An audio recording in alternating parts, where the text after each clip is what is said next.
Thanks to the support as a channel member, Matt Dale. We're going to pretend a little blip from yesterday didn't happen. We're almost at the halfway point of the Premier League season and comfortably top of the league. It's all going to plan after all.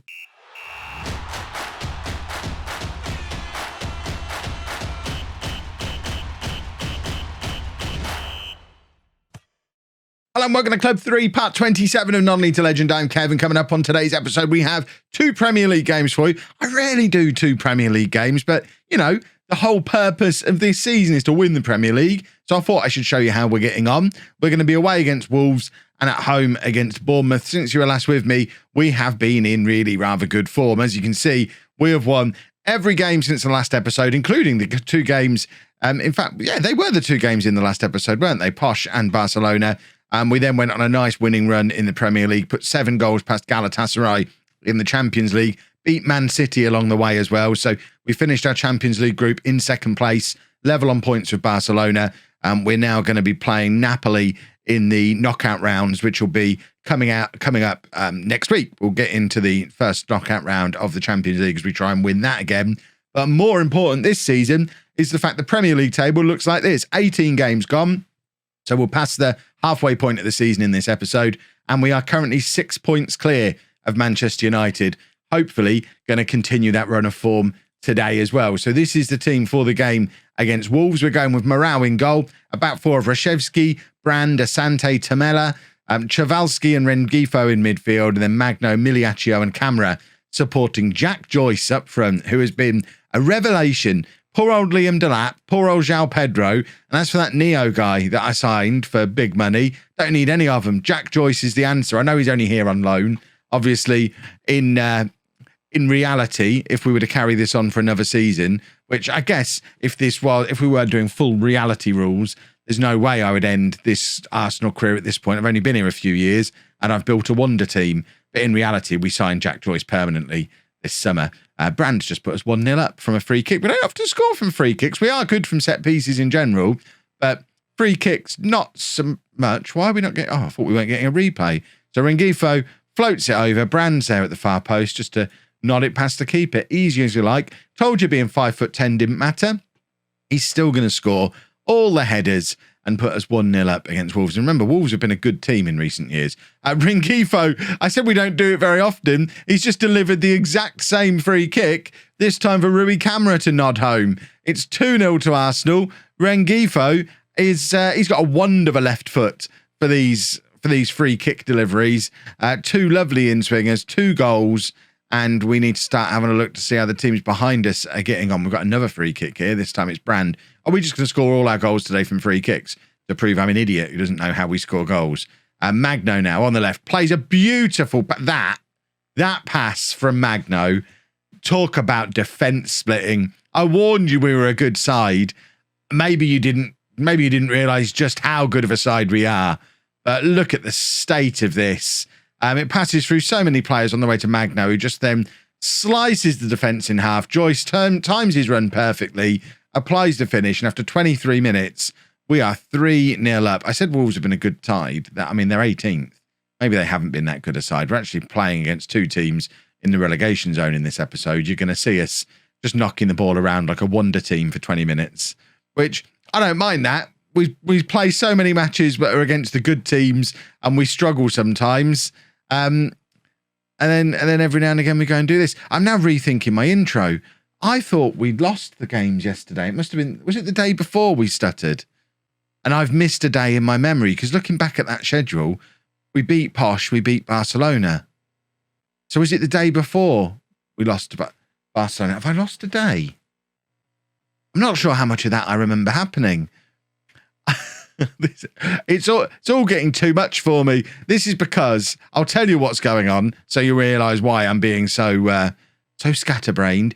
I've obviously returned to Twitch this week, so I'm streaming every night, by the time you're seeing this, I have returned to Twitch this week.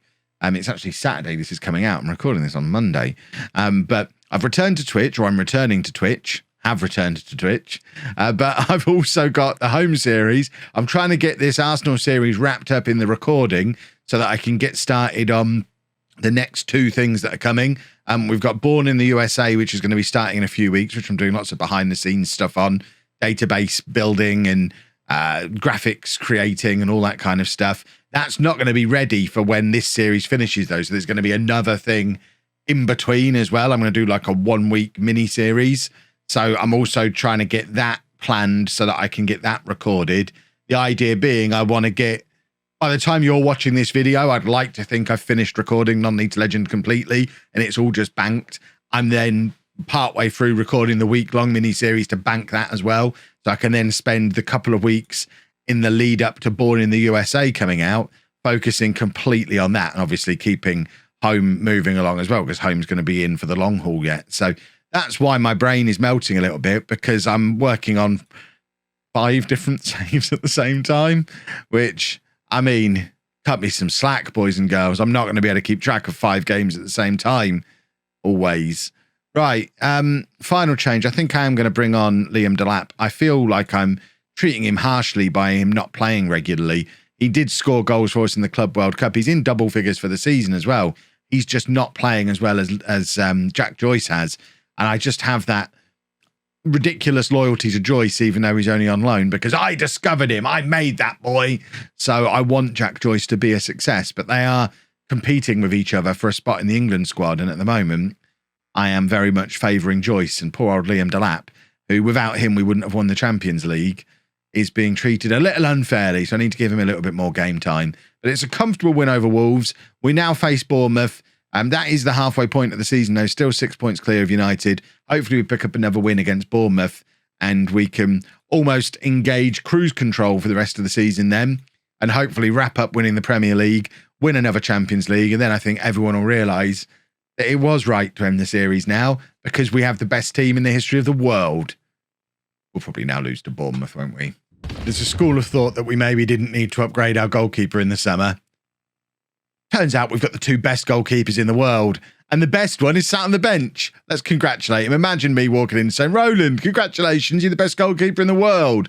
And him just glaring through me. Although Morale won this one. So actually, Gilo won World Golden Glove, and Morale won World Goalkeeper of the Year. That tells you everything you need to know about this Arsenal side. And we've got the 2 best goalkeepers in the world. I mean, it's only them and Gabriel who make it into the World 11, but still, we've got some very good goalkeepers. I wonder if we can play them both. A little bit of shuffling around for the Bournemouth game then as we look to keep players fit. This time we're going with a back 4 of Asante, Gabriel, Brand, and Remy.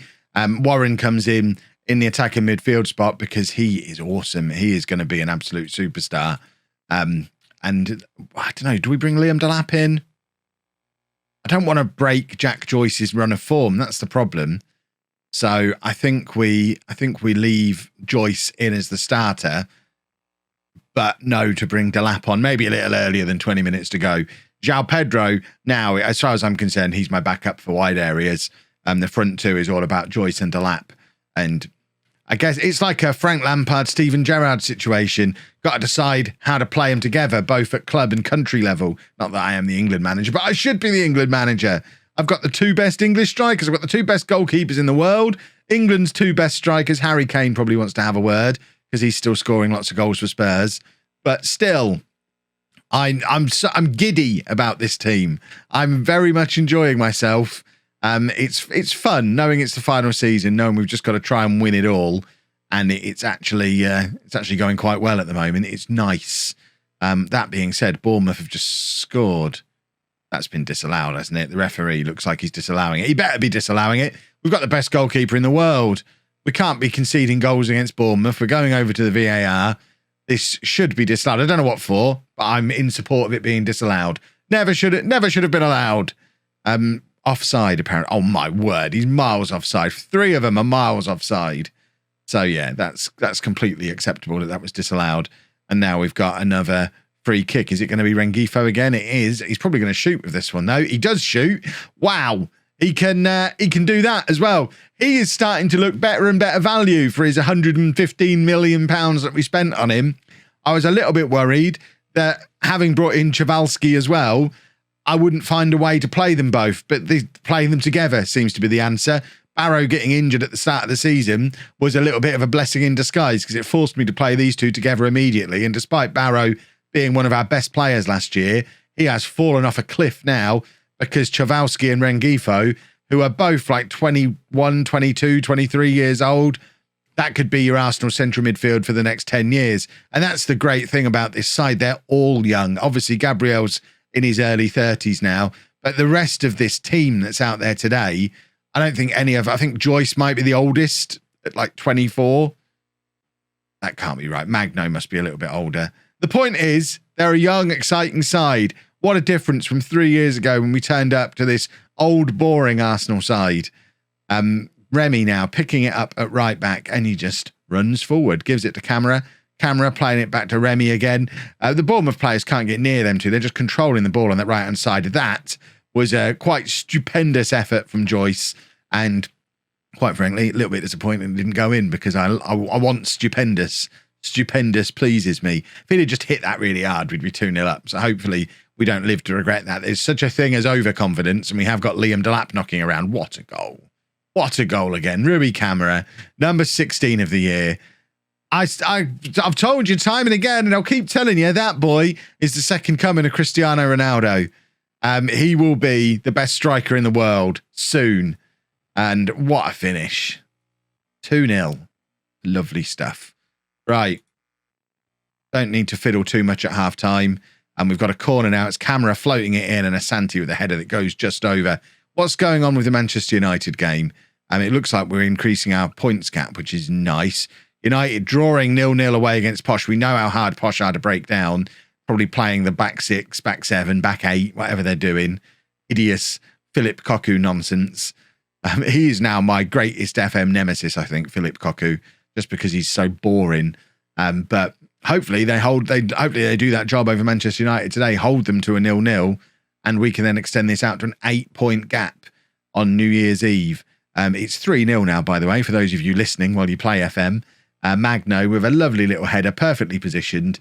3-0 up now, and we are starting to pull out a points gap, although goal difference-wise, we still have a lot of ground to make up over Manchester United. They've got a goal difference of 48 compared to our 30. It's not going to be an issue if we end up finishing 8 points ahead of them, but I'm assuming we'll hit a rough run of form at some point, and in which case we're going to need to potentially use that goal difference situation.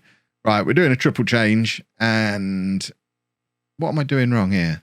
Trying to take off Camera. There we go. Should I have brought on Saka? Probably should. But João Pedro, Delap and Pedri coming on with 18 minutes left, and we're already 3-0 up. Man United have just gone ahead against Posh. So the gap is going to be back down to 6 points again. Silly old Cocu can't even keep Manchester United out. What a joke. Posh are in 7th place on a -1 goal difference because I don't think they've scored a goal all season. They just accumulate 0-0s. Rengifo's been fouled on the edge of the area here. I'd rather see the free kick rather than this be a penalty. I think the ref's trying to decide which it is. I want it to be a free kick because it's perfectly positioned for Rengifo to stick it into the top corner again, but it's actually been awarded as a penalty. So rather than us seeing another beautiful free kick, it's João Pedro to hopefully make it 4-0, and he does. It's an easy penalty, but I think we all wanted to see the free kick there because Rengifo is emerging as an absolute superstar with that left foot. But João Pedro, easy as you like, 4-0 up, and it all helps towards the goal difference. We've scored some goals today, and tomorrow, not tomorrow, because tomorrow's Sunday, so tomorrow's home day, but once we get started again next week, it's Napoli in the Champions League. We're going to be carrying on pushing with this Premier League as well, and I'm hoping by this time next week, we'll have retained the Champions League, won the Premier League, and be getting ready to go 5 years into the future and saying goodbye to what has been a very fun non-league to legend save this year. I think you've enjoyed it too. View numbers certainly suggest you probably have. If you have enjoyed it, please make sure you leave a nice big thumbs up on there for me. Subscribe to the channel for daily Football Manager videos, and thank you very much for watching.